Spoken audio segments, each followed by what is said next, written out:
And welcome to another episode of the DynastyTradesHQ podcast.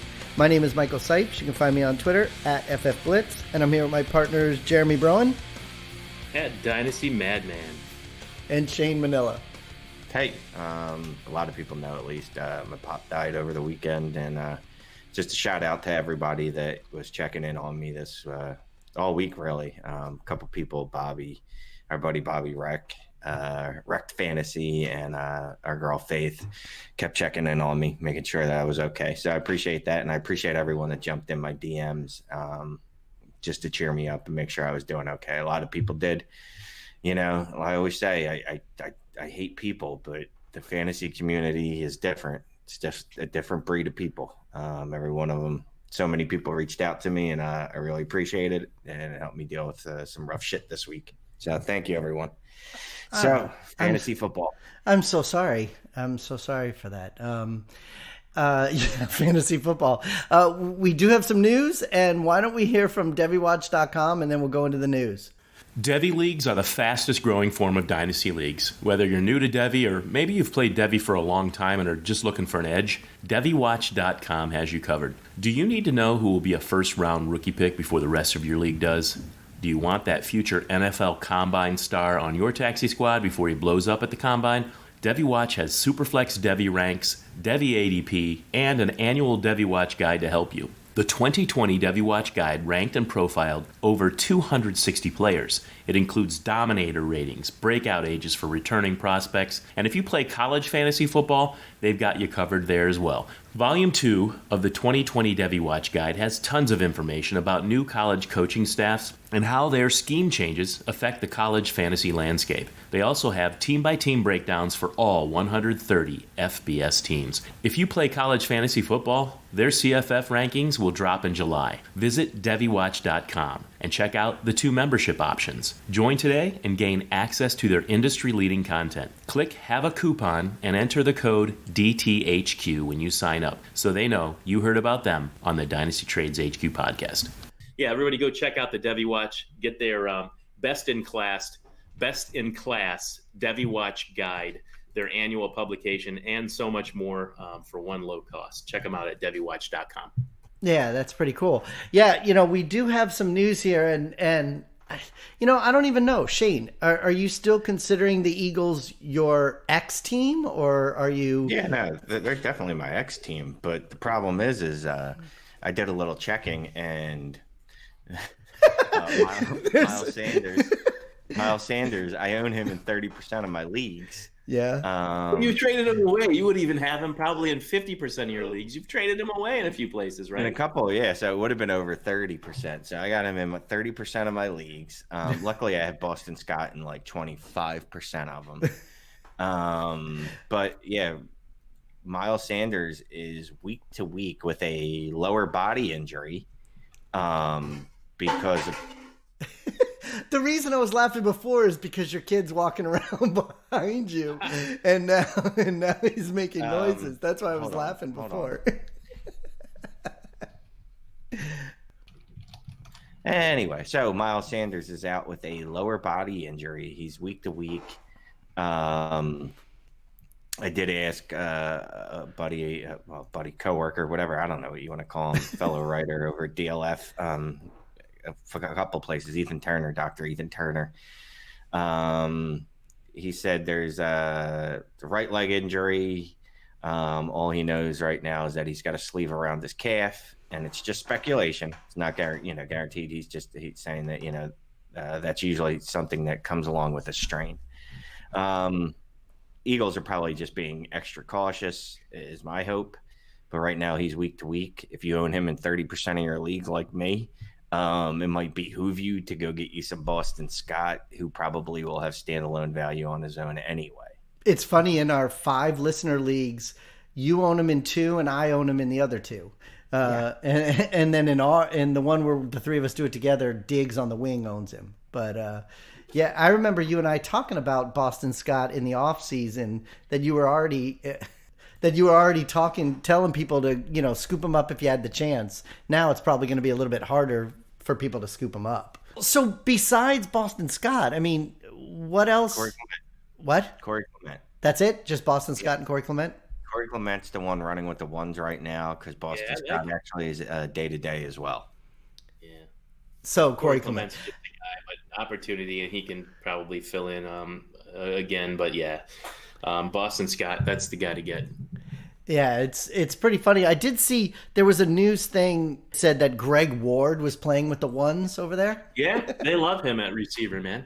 Well, actually, they had. I mean, yeah, he was running with the ones for the slot for a little bit, but they're rotating. Rager is a guy that again was practicing with the ones at every position. A little bit on the X, a little bit on the Y, a little bit in the Z. They're basically using him everywhere. Arcega-Whiteside was out for a few days, so Rager was running out of the slot. It's going to be interesting to see what they do, but clearly they want Rager on the field. I know he's a rookie wide receiver, and I know that it's a weird offseason, but if there's a rookie wide receiver that's going to hit, it's going to be Rager this year. Yeah, I agree with that. Yeah, we're going to talk about a couple other wide receivers later on in the show. One of the topics we had tonight was we're at these teams that are losing players, whether it's to injury or to opt out. So there's going to be some other players to step up that we might want to talk about. But that's later in the show. But the next one on this list is sad for me. But I had thought about it because I had Josh Oliver in a lot of leagues last year. And when I saw that he had broke his foot and all this kind of stuff and he's on season ending, I went and looked at my rosters and then I realized I had traded him away in every league but one.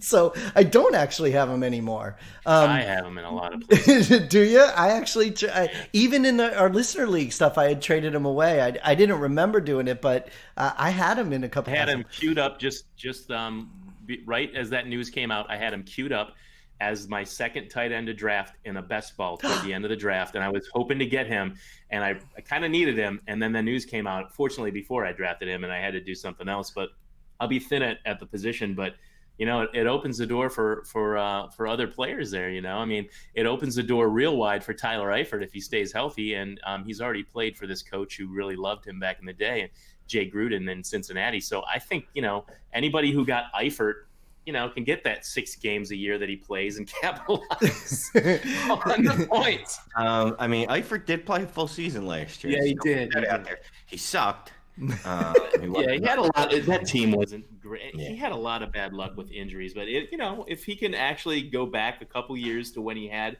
that pass catching talent, you never know. Look, he's the man there now, right? And it sucks because I had a lot of Josh Oliver. Next man up. He's the man right now.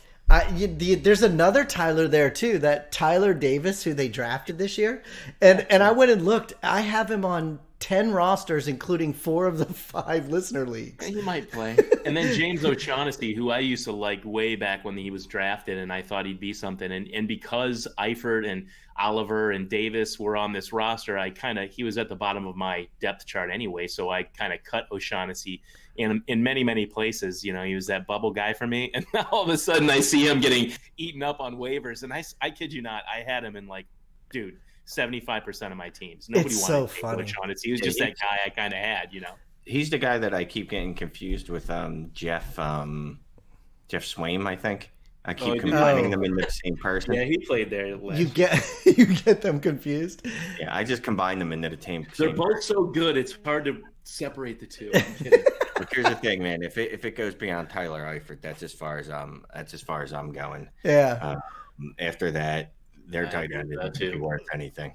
Pretty much the only reason I have Davis is it's on a lot of those leagues where we did those drafts where I didn't even finish my rosters because I had spent all my money or whatever, or I traded away picks. So I was just grabbing rookies. Yeah. So for some reason I ended up on them with them in every one of those listener leagues. I'm assuming this is Shane because I don't think that Jeremy would write it, but on the show sheet it says Geis on the show sheet. Yeah, but Darius Geis is allegedly not very nice. And then guys, this guy sounds like, and Jesus, what a piece of crap. Exactly. The more it's coming out, it's all allegedly blah blah blah blah blah. This dude just a scumbag. Yeah, where there's smoke there's fire, and with Geis right now there's just so much smoke. Well, there always kind of has been, but nobody knew about those rape allegations unless coaches knew. That never came out. I never heard any mention of that all along. It just came out. So I don't know if the coaches knew. I mean, maybe Les Miles, and then right after that, the took over. So like, who knew? Who knows if they knew? They might have, but I heard like really bad stories about the whole thing. I mean, they kept it quiet. And that's one of the things I read in the news release that I read, though. It said that supposedly the school did know, and now they're looking into what exactly the school knew and what they covered up. You know? And the coach, of course, knew at LSU. I meant other coaches and like word of mouth, like other people probably did know, but nobody was talking about it. I had guys. I still had him in my FFPC league, and I went ahead and cut him the other day. Yeah. I think it's safe to assume that my man is not going to be playing football. Do you want to say my man, really? You want to say that?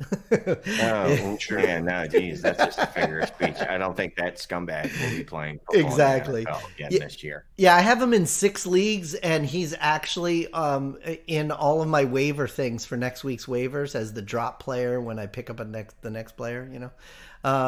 But yeah, that guy, like you said. There's something else on here that is a player that I actually do have on a few of my leagues too, because somebody had mentioned him back in February. But it says here that Robert Tonyan is running with the starters for the Packers. Yeah, I own him nowhere, I'm positive. I actually do. Somebody wrote something back in February, like, grab this guy, and I took him in some of those. Might have him on one team, yeah. I took him in some tight ends. On a couple teams because, I got a hard on for tight ends. Yeah. Tight ends, you're always like, hey, I'm just going to find the next breakout tight end that came out of nowhere. So you thought Robert Tonyan was one of those guys, and you're hard of hearts. Dan Arnold, right. Robert Tonyan, these are all the same guy. But apparently it's because, Jay Sternberger was on the COVID list. So, and he just came back and, Jay Sternberger is the guy they invested the draft capital in. So if someone's going to take this news that Robert Tonyan's running with the first team and give you a discount on Jay Sternberger, go for it. Shoot over a 3rd-round draft pick for Jace and see if you can pick him up, because the Packers still don't have, it's Devontae Adams and a bunch of misfits over there. Nice. It really is. And somebody mentioned that something happened with Devontae Adams the last couple of days. Did something happen? It was an injury scare. He apparently is okay, though. Oh, he is? Okay. Nothing to be worried about, unless you're a Packers fan. Knowing that if Devontae Adams were to go down, Alan Lazard is your wide receiver. I love how Shane is our resident news guy. He's like, he reads... It's awesome when you read the news, man. But that's the point, Jeremy. That's how we kind of fell into this. That's what he wants to do. It's true. Lazard would be he's their next best guy. You're right. Not great. I love that you're laughing at that. The Alan Lazard and Jay Sternberger would have to split out wide, and then MVS out of the slot. Oh my God, MVS! So many people were so high on him last year. Open the door for our equanimous St. Brown to play too. Well, that was the only reason I mentioned it, because, like I said, I had got some emails that people were picking up Equanimous, or however you say his name, St. Brown. So I was wondering why people were, and then I clicked on it and I saw there was some kind of... That's my Robert Tonyan and my James O'Shaughnessy. I have that kid as many places as I possibly can. I even overpaid for him in kitchen sink, at least one of the 2 leagues in the auction. They kept bidding him up, and I just kept outbidding. I'm like, I'm going to get this player. Him and Alan Lazard both. I just went for both of them. I'm like, one of these guys has to play for the Packers, right? Yeah. I'm not going to lie to you. I forgot Equanimity St. Brown existed. The funny thing about him is I liked him going into the draft, and I was at that draft, and he wasn't drafted. And I was in line at the airport getting ready to get on my plane, and my friend was like, hey, your guy just got drafted. He was drafted in the last round or something like that. I had hoped for something better from him. So, but I have hopes and dreams. Unfortunately, dreams, baby. Yeah, well, that's part of what all this shit is just hoping and dreams. Prayer, yeah. And then we have, I don't want to say the way it's written here. We have a news story about Alex Smith being better than all the other quarterbacks. Dude, come on. He's a one-legged quarterback, and he's still better than most of the Washington football team quarterbacks. But he's not one-legged. He's got two legs. He has one regular leg and one leg that I saw it, and it can never be right again. So 1.5 legs? I don't know. But he doesn't have two good legs. Let's say that. Well, they believe it is. They're saying that he's ready to go. And whatever. I mean, that leg's never going to be right. But he's still better than everybody else right now on that roster. So is he going to play, or is he just going to be a backup insurance policy third string guy? What's going to happen with old Alex Smith? He's determined to play football again, no matter what the name of the team is. He's going to play. Washington football team.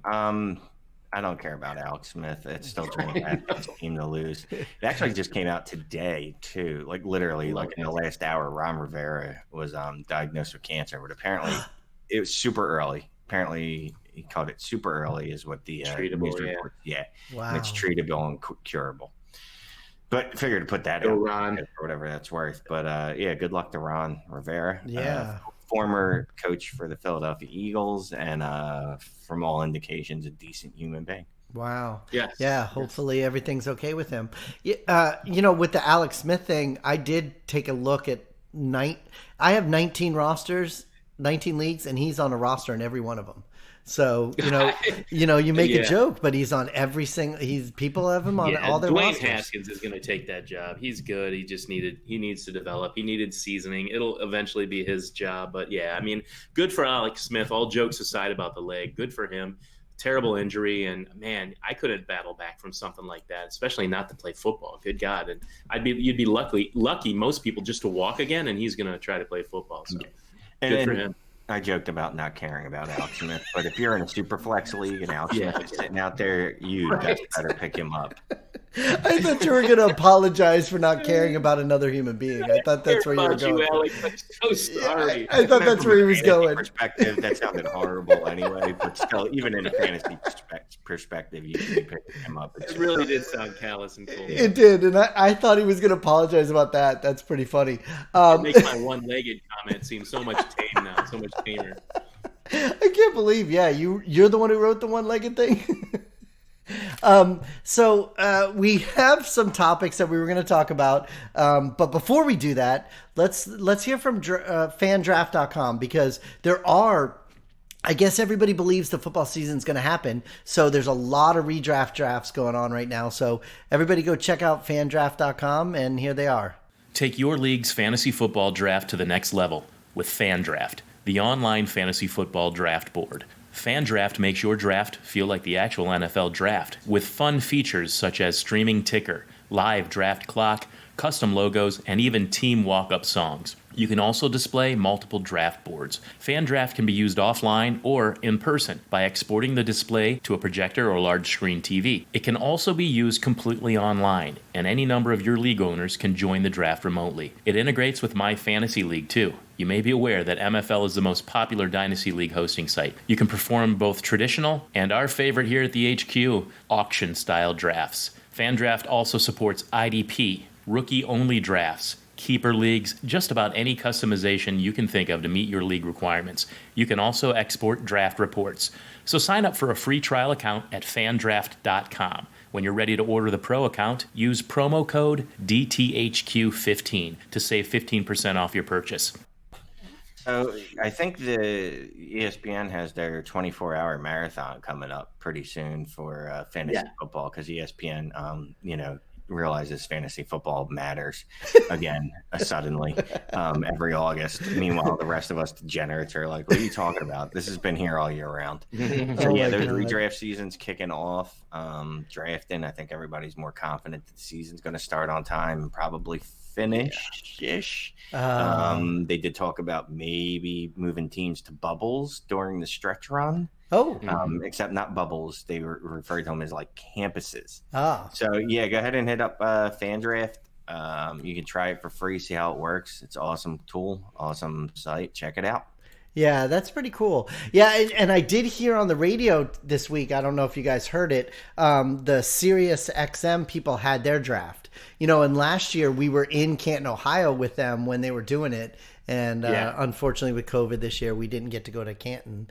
But I know they did their redraft draft, and a lot of people are doing redraft drafts right now. So it's redraft season, man. This is when you do it, right? I'm not in one redraft league this year, so maybe I'm gonna have to find someone and we can use fan draft and do more than one person. I'll have to find like 11 other people, but still. Yeah, so if anyone's down with a redraft league, hook me up. You know where I'm at on the Twitters. Oh my God. Can you imagine how many hits he's going to get, Jeremy, of people wanting him to? Right.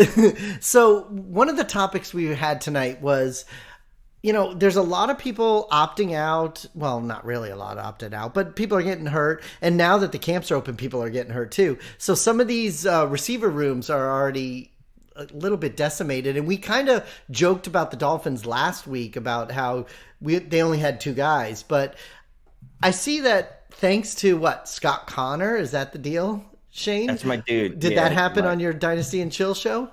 No, I wasn't in a place to be able to record this weekend. I was, with life and whatnot. But Scott reached out to me. I forget when it was. Everything's a blur. But he's like, hey, what do you know about this Kirk Merritt guy? And I said nothing, except that he keeps popping up in my ADP. I see that he's jumping up because he's available in drafts now. And I hadn't seen his name in any of my drafts for a month. And then all of a sudden he shot up there. He said, he told me to check him out, told me a little bit about his story. Basically, the guy was a scumbag in college.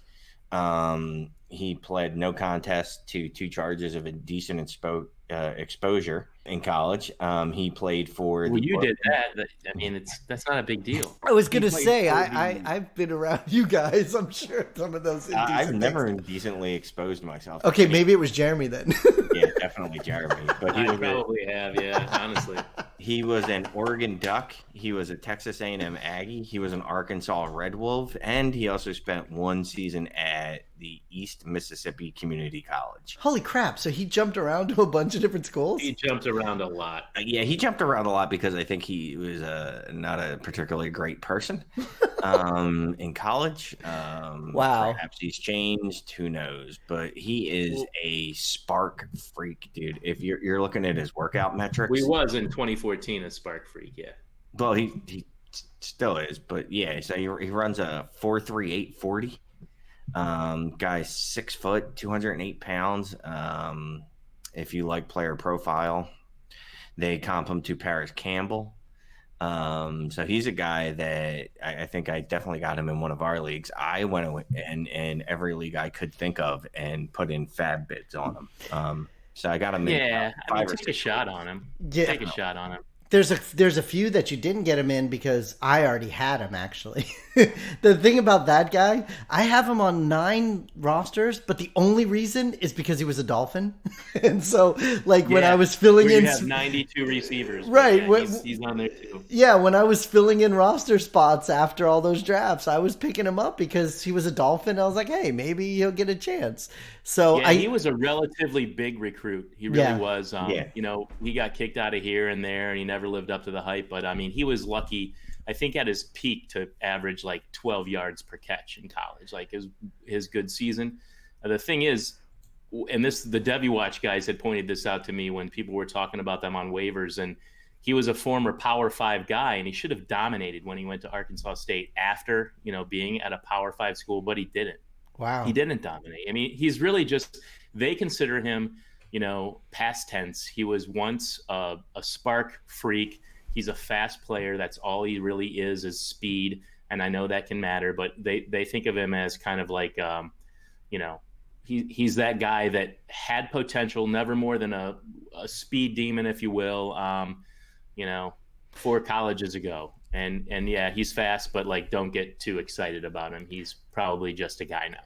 But if you can get him for cheap at the end of your roster, obviously do that. But I wouldn't get excited and think he's going to be the next, But Shane, you put him on this list and you had him on here. That's what I was just going to say to you. So after hearing what Jeremy just said, Shane, why do you have him on the list then? But he's still an insane athlete, and he's still in a position where he's with the Dolphins, who have Preston Williams coming back from a knee injury, and Devontae Parker, and then no one else.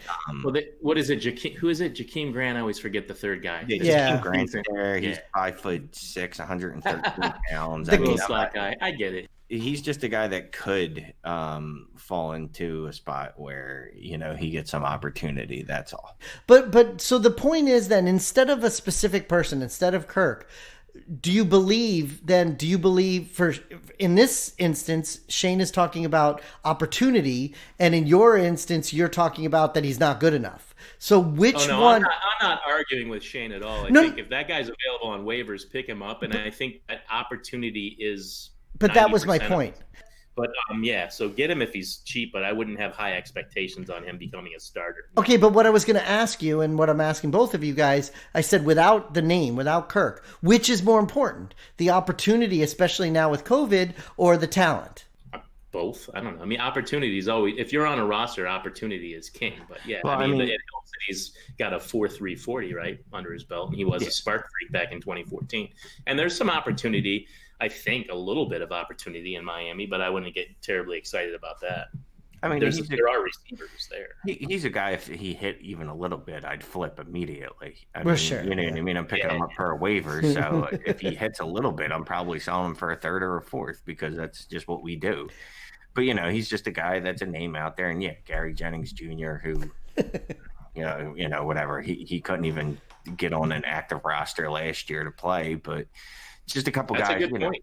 Because on the same team, just that wide receiver core is not very deep with good receivers, right? To put it point blank, and then one of the better ones on that roster is coming back, and he's coming back from injury, so you never know. All right.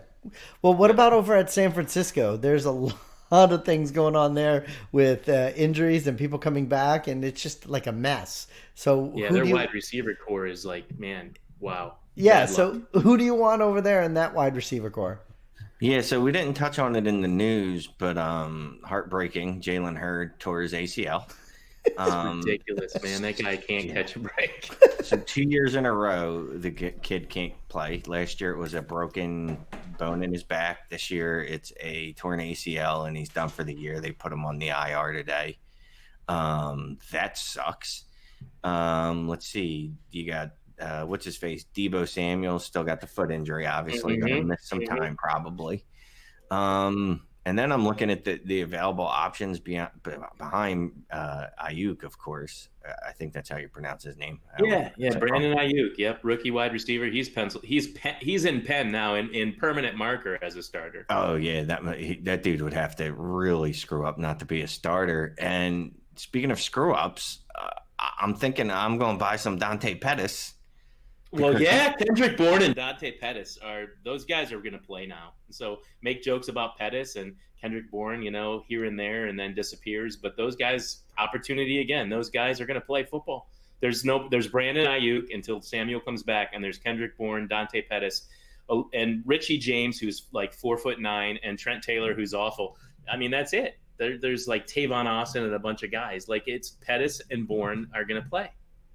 They're the next best guys. Yeah, I know a lot of people wanted to talk Trent Taylor up, or not a lot of people, but a lot of people that we speak to, I should say, like Trent Taylor for reasons I'm not exactly sure on. Whatever. He's a fun little white slot wide receiver. Yay. With probably 8 points a game upside. Pettis, I think at this point you can get it as a throw-in in a trade. Pettis is a guy that I would try to target. Just the upside there. Look, again, he might not hit. He probably won't hit. And if he does hit, it's probably not anything long-term because Kyle Shanahan hates him. It would only be turned into him, out of desperation.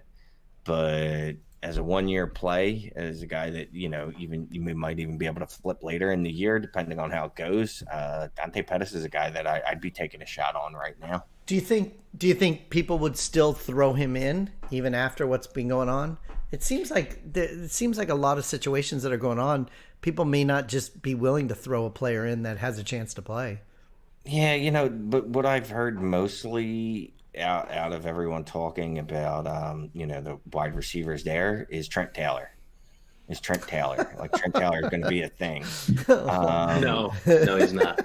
Yeah. Brandon Ayuk, obviously everyone knows that he's in a smash spot now.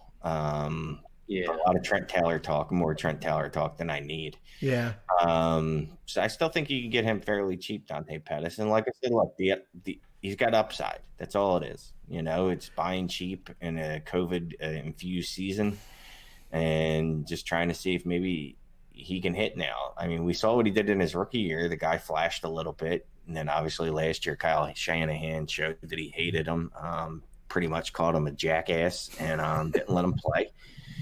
But he's in a spot now where I don't see how he couldn't get on the field. If he can't get on the field this year, at least to start, then he's washed. Like if he legitimately can't beat out Kendrick Bourne again, then I'd give up on him. I think Kendrick Bourne's got a role for sure on the other side of the field from Brandon Ayuk, and then I'm not sure Pettis will probably filter in there, and I don't know about Richie James and Trent Taylor. Who knows? I don't have high hopes for either one. I mean, I don't think you'll be able to depend on them whatsoever. But that sucks, man. Now they're definitely going to be running the ball even more in San Fran land. Yeah.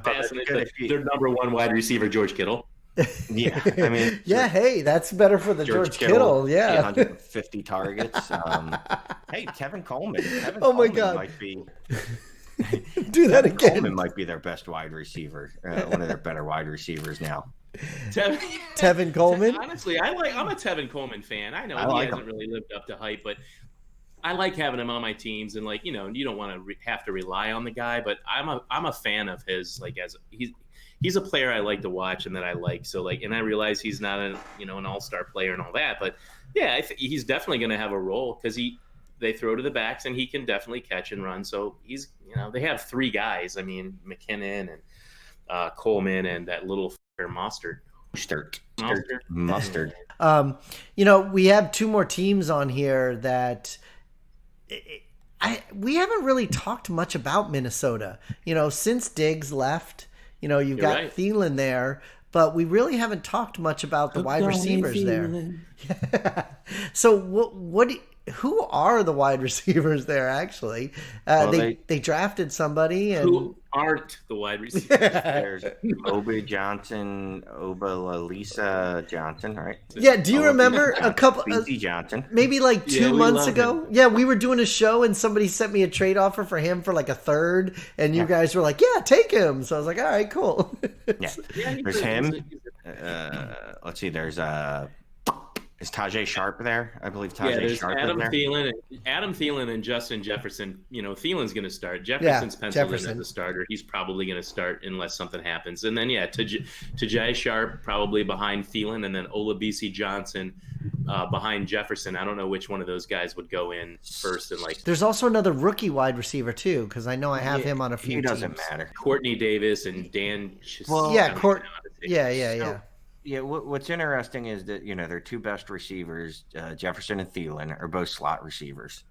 So what they've been doing in practice has been splitting out Irv Smith Jr. as an outside wide receiver. Really? Yeah, I read about that. It's pretty neat. And per the Athletic, and I don't think that's going to stick for the season or anything. Don't get too excited, but it's cool that they can do that.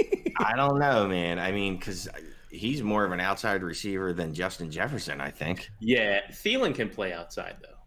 I mean, they might not be playing him there, but he's an okay outside receiver for sure. He is, but I think he's also better suited for the slot. I mean, that's the only problem is they drafted a receiver that's better suited for the position that their best receiver already plays. But I think Thielen could probably start the season as the X receiver for them. If need be, he can play that spot. I'm just saying, and Jefferson outside too, but better suited for the slot. So you see Thielen, Jefferson, and then Irv Smith on the right side of the field. That would be pretty amazing. No, I'm sure they're not going to convert him to a wide receiver because, frankly, he's not fast enough. He's above average.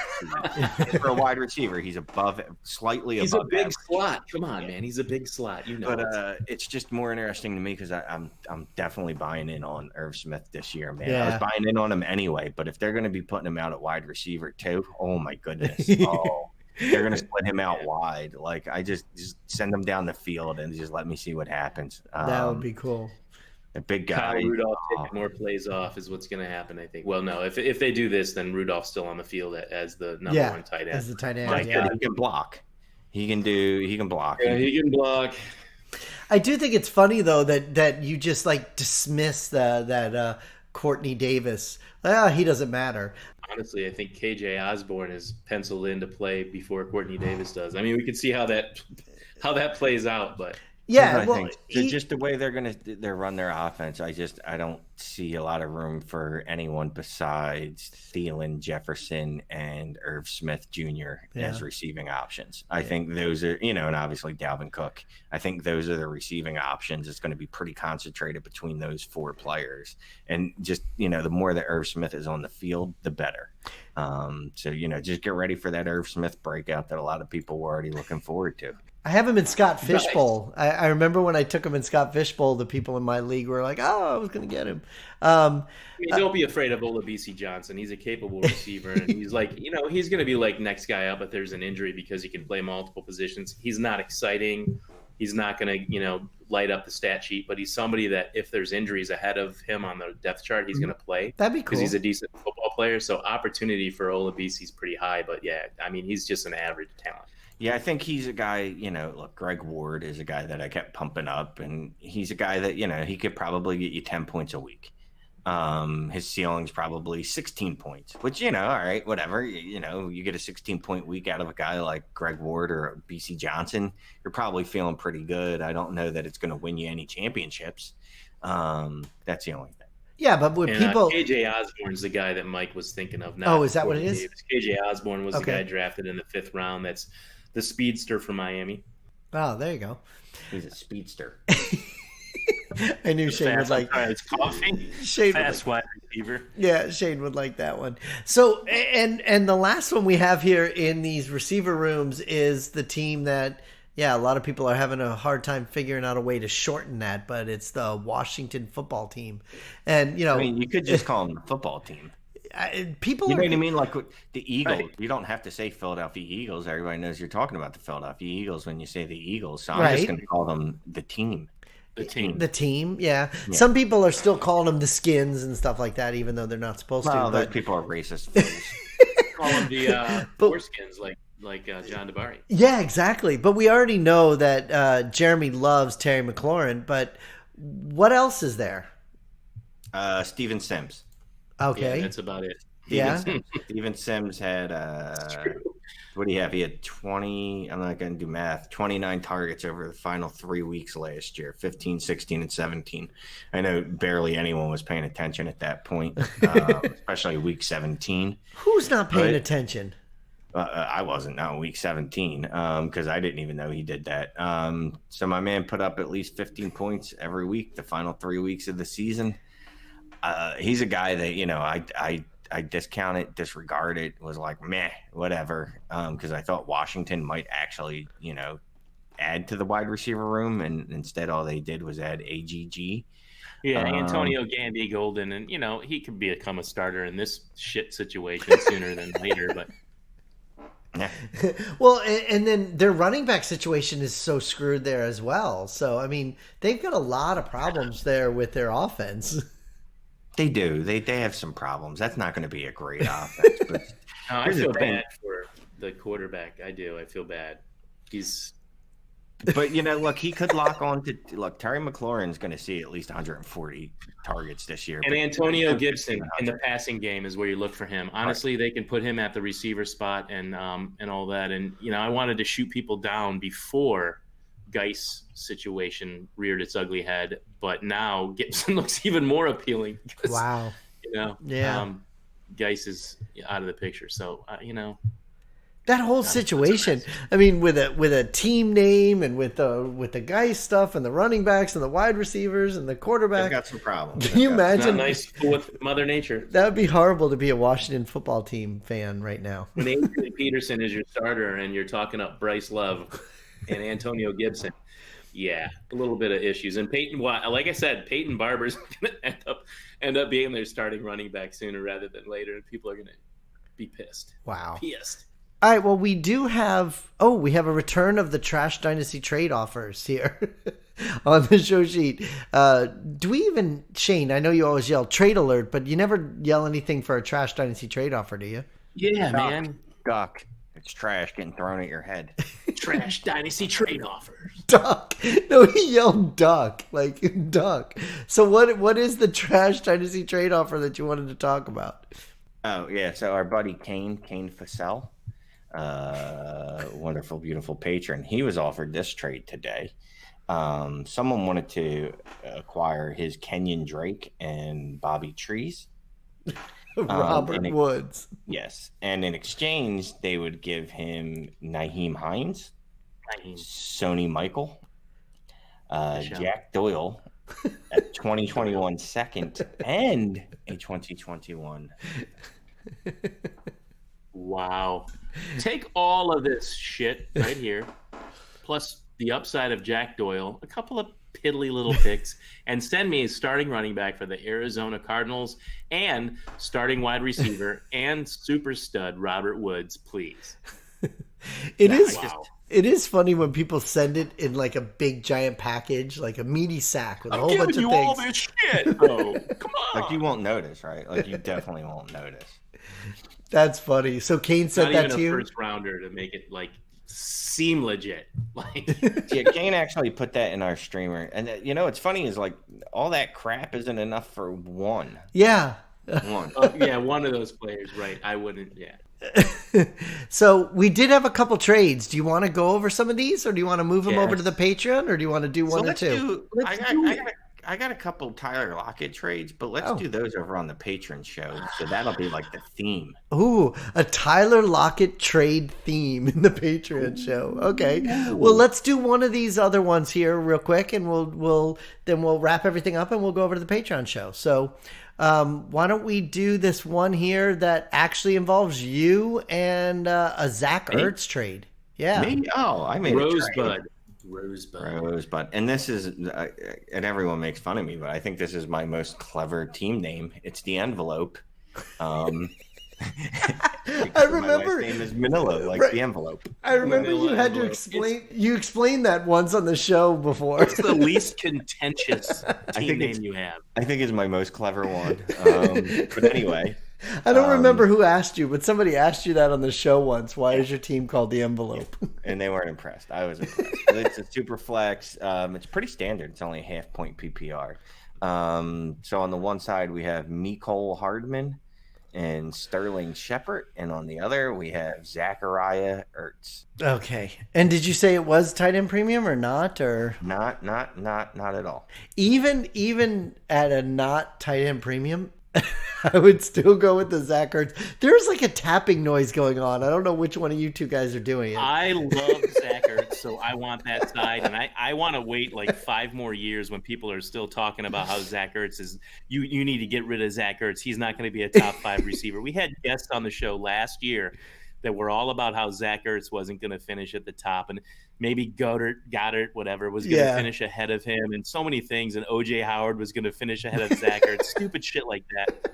And I never moved off Ertz, and I'm still not going to. Like I said, tight ends, just let them retire on your roster if they're tight end ones. Who cares? Like, don't try to get out of them like you do other players on time and on schedule and be Bill Belichick about it. Ride them into the sunset, because that's not a position where you're just going to get another tight end one without paying for it. So just do it.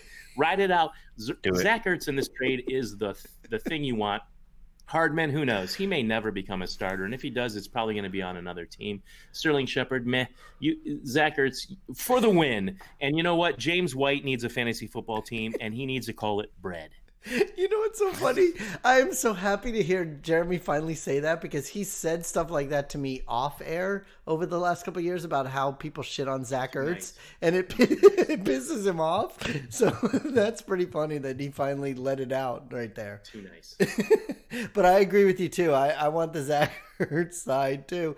And it looks like, Shane, which side were you? I was the Zachariah Ertz side. Getting the Zach Ertz side. Yeah, I got Zachariah Ertz. That's awesome. I don't know if that's his actual name. It's so good. It's not, but people are getting used to you telling people's names wrong anyways. So for a tight end. It's biblical, actually. So Zachariah Ertz. Nice word, baby. Yeah. So, you know what's funny is that his name is Zachariah, and remember Children of the Corn, he who walks behind the rose, his name was... Zachariah? I'm going to say it was Zachariah. I have no idea. I never saw that Malachi. movie. It was Malachi, exactly. And this league is called Rosebud. But they're probably brothers. Zachariah and Malachi brothers. are definitely brothers. And Zachariah, they hang out in the cornfield. Yeah, he was Jebediah's brother. Oh my They God! walked behind the rose together. He was named Rosebud. He was trying to tie it into Rosebud. Go to Amish country with me sometime. Literally every street there's a mailbox that says Yoder, and there's like 1,800 businesses by the name of Yoder. It's like every other Amish person is named Yoder. It's allegedly. In Philly. I have a friend named Yoder too, who's a former Amish person. I mean, seriously. Oh my God. Right outside of Philly, same thing. We have a lot of Amish. We have a big Amish community, and they make great sandwiches and cheese. And you probably have a lot of Yoders out there. I don't know why we're talking about this, but let's. And if there's any Amish listening to this, we're not making fun of you. I respect you guys. Yeah. I love your Rumspringer. Oh if it's Rumspringer and you're getting down listening to Dynasty Trades HQ, yeah. I respect anyone who makes their own clothing. I'm sorry. Oh my God! All right, well, why don't we wrap this up before Massimo started out as an Amish person. I don't know, but let's wrap this up before we go too deep into this hole. Everybody go check out our iTunes account at DynastyTradesHQ. Also over at Podbean, you can sign up for it too. Check out our Twitter account at DynastyTradesHQ. We have our Patreon account, which that's where we're getting ready to go to right now. We're going to do a Patreon Tyler Lockett stuff. Yeah, Tyler Lockett trades. Oh yeah. I'm not gonna lie to you. I love the patron show. Me too. But the way Shane just said, yeah, Tyler Lockett trades, it didn't sound too exciting. But I'm super excited, yeah. And then even though he's not wearing it today, he doesn't have the Dynasty Trades HQ muscle shirt, but you could go over to storeenvy.com. Is that right, Jeremy? Yes, muscle's not included, but muscle shirts and so much more. Mugs, beach towels, T-shirts, all kinds of different T-shirts, hats, you name it, stickers. Get out there and get you some pretty good prices, some good things at dthq.storeenvy.com, dthq.stornv.com. Get some shit. Sweet. All right. And then we're going to go do our Patreon show. So thanks for listening, and say goodbye, everybody. Deuces. Next week. Same place, same time. Say goodbye, Shane. Bye. Oh, somebody sent me a text actually saying, hey, can I get a Say Goodbye Shane shirt at storeenvy.com? Yeah, sure. I said, I'll talk to Jeremy about it. All right. Say goodbye, Shane. Awesome. Say goodbye, Shane. All right. Talk to you guys next week. Bye.